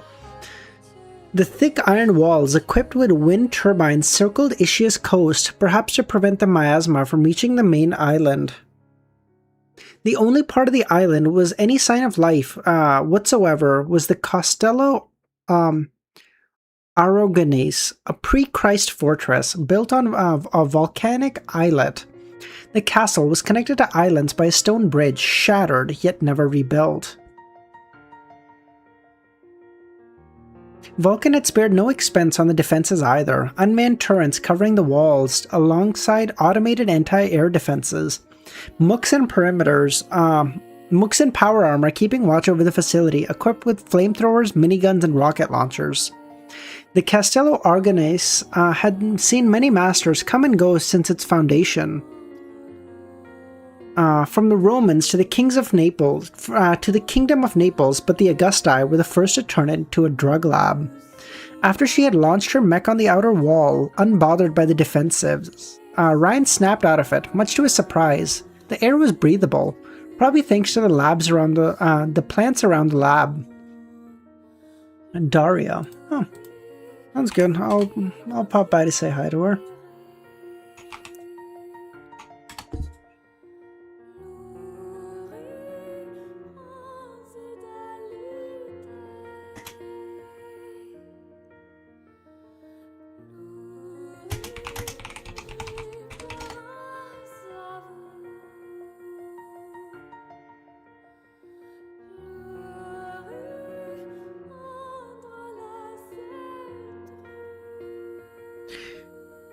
He found Livia waiting nearby, looking at the Mediterranean Sea with longing. Sparrow and Mortimer acting as her bodyguards. "Quick save, Vulcan, welcome," Livia politely greeted. "I appreciate your punctuality. We had to be in time for the group visit," Ryan said. "The poor Mortimer didn't get any free candy at the end," Mortimer complained. "I'm afraid you will not be allowed inside, Quick Save," Livia said. "The inner workings of this facility are top secret to all but our elite members. You will stay outside and assist the staff in case we get attacked." "Can't I get a meth cook internship?" the courier asked. "No, but I'm sure Narcinia will show you the gardens when we're done." "Geist, please, don't be shy." A freezing wind blew on the outer walls. With a yellow ectoplasmic skull the size of a house manifested above the group. What the fuck? A swirling vortex of colored dust. "Hi, guys." But the ghost's small, casual voice was at odds with its sinister appearance. Someone called the Ghostbusters. We've got a ghost problem, Ryan said. I am Francois, or Geist. I prefer Casper the Ghost, Ryan said, Jasmine chuckling. Also, your name is Francois, but you use a German nickname? Are you one of those self-hating Frenchmen? I thought about using Spectre, but James Bond got there first. Your whole existence has horrifying implications. Namely, it means there's a frickin' afterlife. Personally, Ryan always thought it was simply yellow elixirs being weird, but Casper seemed to agree with her. Heaven is all yellow and golden. Though I only got a glimpse, the ghost said. I've been trying to get back in there, but so far the gates are barred. Hopefully, Father Torque will manage to exorcise me. I don't have TikTok. I've never downloaded it. I just never have had it. Have you tried suicide? Ryan asked. I know it's not very Catholic, but maybe you could possess a corpse and kill yourself again. Maybe if you do it enough, it'll stick. I've tried everything. Fire? Ropes? Nukes?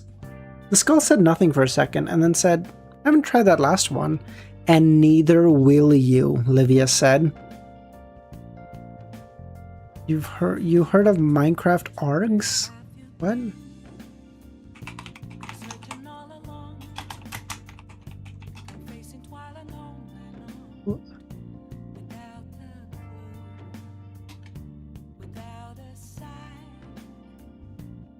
What is ARG? What is ARGs?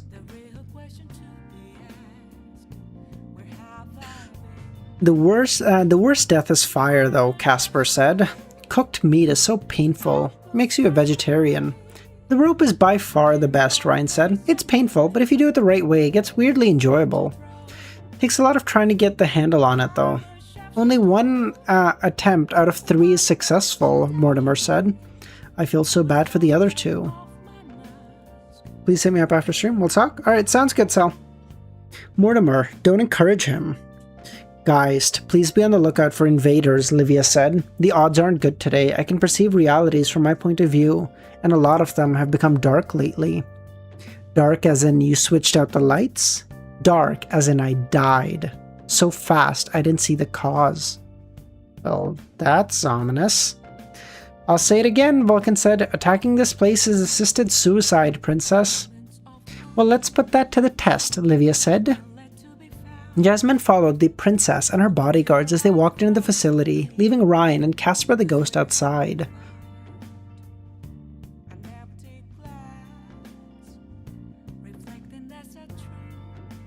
Analog horror? What the fuck?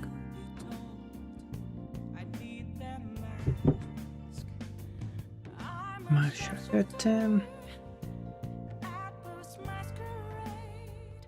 And in both face and mine, pray for you to go.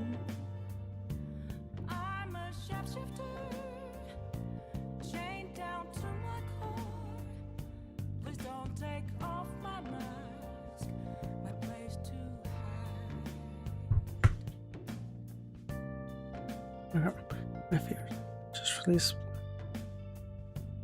Okay. I win, Ryan said. Again? Geist complained, the ghost overseeing the game with doubtful expression. It's impossible! How do I keep losing? Well, it was hard to catch someone who could stop time. In the end, the trip to Bliss Island had been a disappointment. Every time Ryan tried to visit a restricted area, an armored guard or Geist kindly asked him to turn back. Though he memorized the patrol and the turret locations, he couldn't see a way to get inside without fighting. Eventually, he had just settled into playing games with Geist in the plant garden outside the fortress, waiting for Vulcan and the others to finish up. The ghost had happily played along, though Geist wasn't very good. I really need a job as a drug cook, Ryan said. Can't you haunt Cardinal Creep until he gives in? There's only one cook, and it's Ceres. The rest of the facility supports her. Nothing else.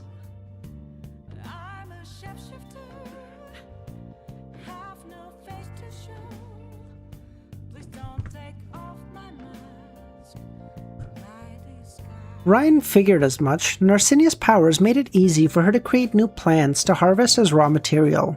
Even this entire garden, capable of thriving in a toxic island, was probably her work. You know who or what the Haster, the King in Yellow, is? I don't think so, Sal. What the fuck? The Haster?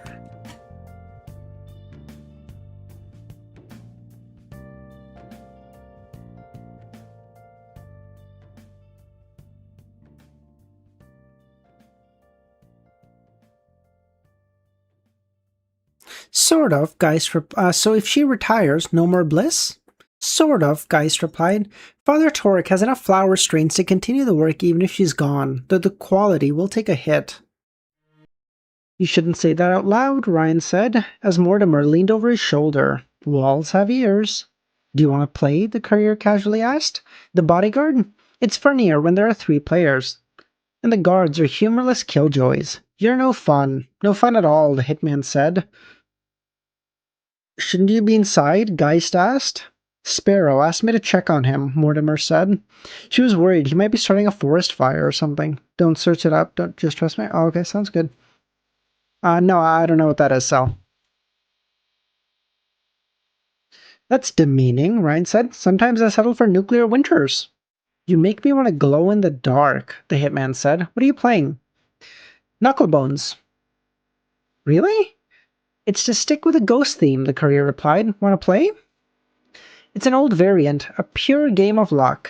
Mortimer shrugged and grabbed some bones. We should play cards next. Or use a Ouija board, Ryan said. It should be easy. How does it even work? Mortimer asked, as he threw the bones with the force of his mind. You need to settle some unfinished business before moving on? Bite me, Casper said. I drank a yellow elixir on the last Easter, and it didn't come with a manual. Hell, I thought I didn't get any powers until Mecron's nanoplagues turned my body to dust. I got the briefest glimpse of an afterlife and was yanked back to that dumpster and bound to my mortal remains. And you can't leave the island? Mortimer likes haunted houses. I could bury you in my garden. I can't go far, no. My remains are all over the place, so good luck putting it together. Even cancel only goes so far as preventing me from manifesting, and Pluto's powers need someone to be alive in the first place. If you asked Ryan, besides that geographic limitation, Casper had hit the jackpot as far as yellows went.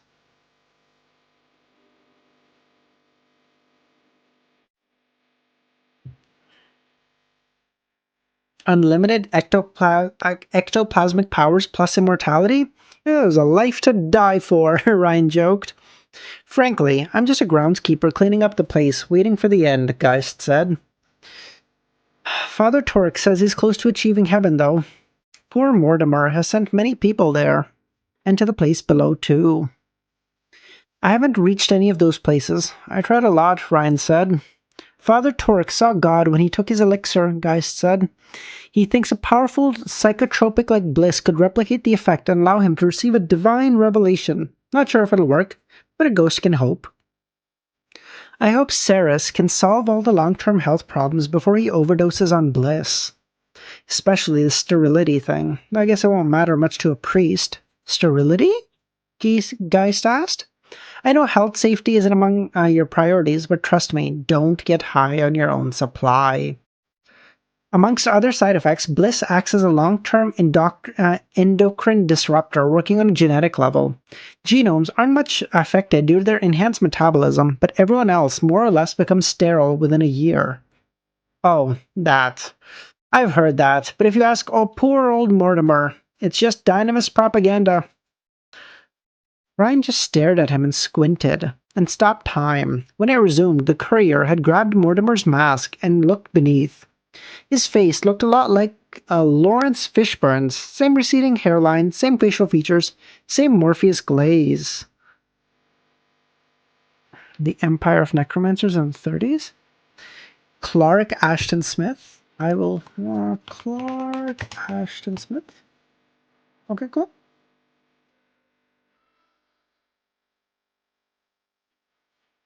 Right, give me a quick second. Let me just look at something. Can I just say how much I fucking hate the new Windows? This shit is so cancerous, and I'm so fucking mad that my computer betrayed me and auto fucking updated on its own.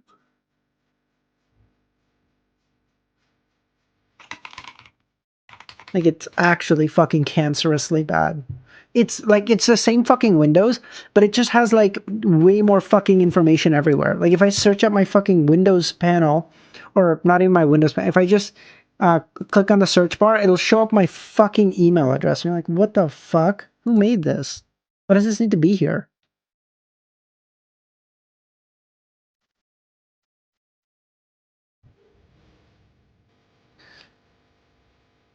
Um, Hey, my secret identity, Mortimer complained. You aren't even old, Ryan explained. You're 30 years too early to be such a downer. Poor Mortimer is old inside. He's an old soul. Before Ryan could mock him even further, his phone rang. The courier grabbed it, but didn't see the number. Quick save deliveries, what can I do you for? Riri? Shorty? Wait, Len had a phone? Is that your Gooma? Mortimer asked mockingly. Vulcan won't be happy about that. Ryan threw the bones at Mortimer's face and walked away. I shouldn't contact you on the chrono radio, Len said.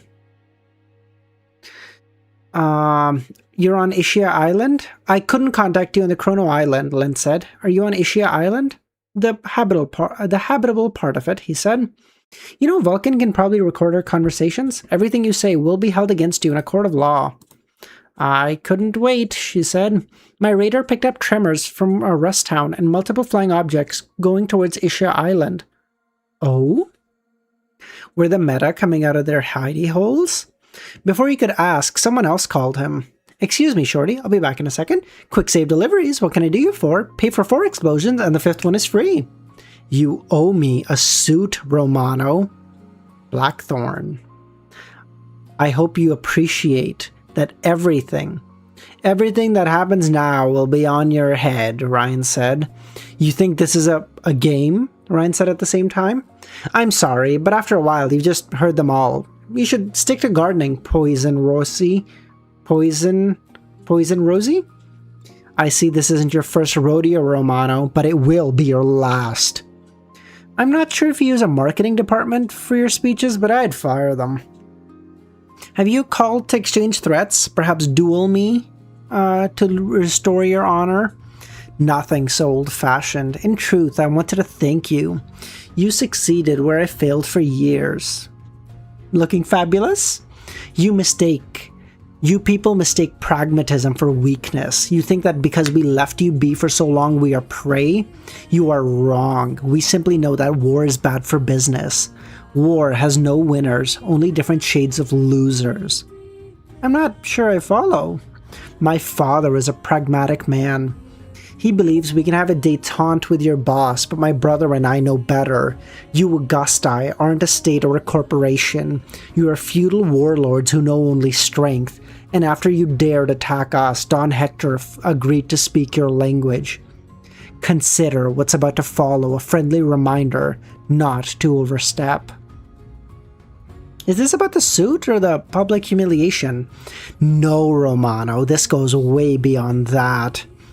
We have struggled for years to rebuild a functioning society, and now that we are at a crossroads, the two visions face off. The prevailing ones will dictate the new world that emerges, and I cannot in good conscience let humanity become the future of humanity. To be honest, he had a point, at least in theory.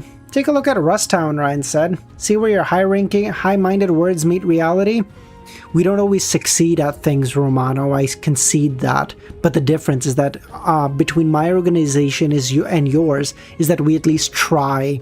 Have you heard of Giorgio Rosa, Romano? Giorgio Rosa. That crazy guy who built an oil platform in the middle of the sea and called it an independent nation? You are a man of culture. I assume you also remembered what happened to that island? Ryan frowned before looking at the sea, black spots appearing in the skies. It was sunk by the Italian government? Blackthorn hung up on him. Ryan switched back to Len. Riri, what's happening? Say whatever you want about Dynamis, Ryan said. They aren't all bark. 30 war helicopters were making their way towards the Bliss production factory, moving in groups of 10. That's a lot of mucks, Ryan said. I'm coming, Len said. Ryan slowly put the cell phone back in his pocket while Geist looked up at the skies. Besides the helicopters, a few genomes followed the assault team by flight. Besides the usual suspect, Wyvern, who hadn't transformed yet, Ryan saw a man in a fabulous hawk costume made of crimson-green feathers. The very wind seemed to carry him. With a small tornado forming at his waist, a red-skinned muscle Amazon followed. Well, well, Mortimer said. That ain't all good. And Windsweep's back in town. Devilry too, Casper said. Looking at the red-skinned woman. Maybe they brought Felix the cat too. The guards protecting the island's walls had immediately raised their weapons, while the turrets around the fortress turned around the helicopter. Instead of powering through and starting a fight, Dynamis' troops stopped at a respectable distance. Wyvern moved at the army's vanguard. No, Sal, I need to keep the lights on, buddy. Can we focus here? I'm sorry. Wyvern moved at the army's vanguard. Quick save, Wyvern said. Jasmine, you are under arrest for staging a terrorist attack against Dynamis Labs. Both of you, step outside. So what? They could let Vulcan try to murder Ryan in a past loop, but not the theft of a suit? But it was Kashmir. No? Sag. Alright. I've got enough for you too. Aw, love you, buddy. Most probably, it was the public nature of the heist that pissed off Dynamis. An attempted murder off cameras that could be swept under the rug. But a public affront had to be met with a harsh response. Fuck off, Laura, Vulcan said. I'm barely keeping my thumb from the trigger right now. If you both come without resisting, you shall remain unharmed, and we will leave this island peacefully. Otherwise... Can I pay you to look the other way? Ryan asked, raising euro bills.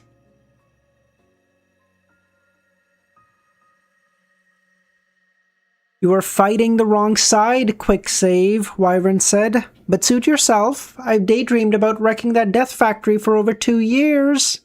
I'd like to see you goddamn try, Mortimer said. Mortimer has been itching for blood lately, and he wonders if you bleed red or green. I will say it again, Laura.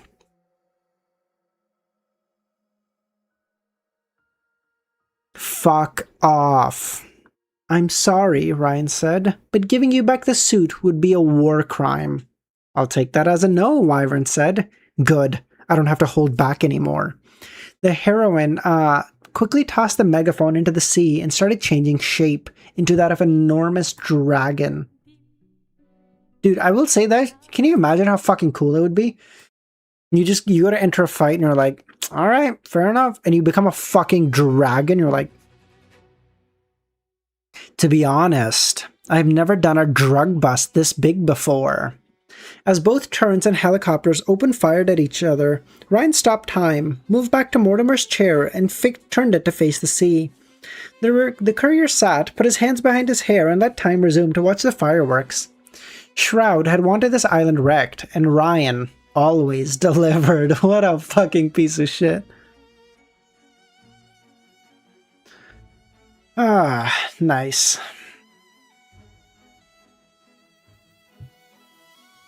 All right, that's 45, right?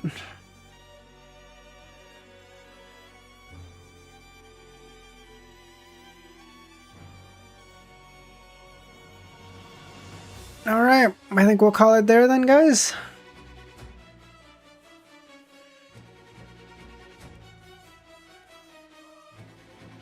No. All right, I think we'll call that stream there. Yeah, good stream, guys. All right, I'll catch y'all here tomorrow, same time. At this point, we'll just do the perfect run again tomorrow, and then we'll do the Lord of the Mysteries stuff on the weekend. Yeah. Thank you so much, everyone, for coming. Have a great rest of your day or nights, and I'll catch y'all tomorrow. Bye, guys.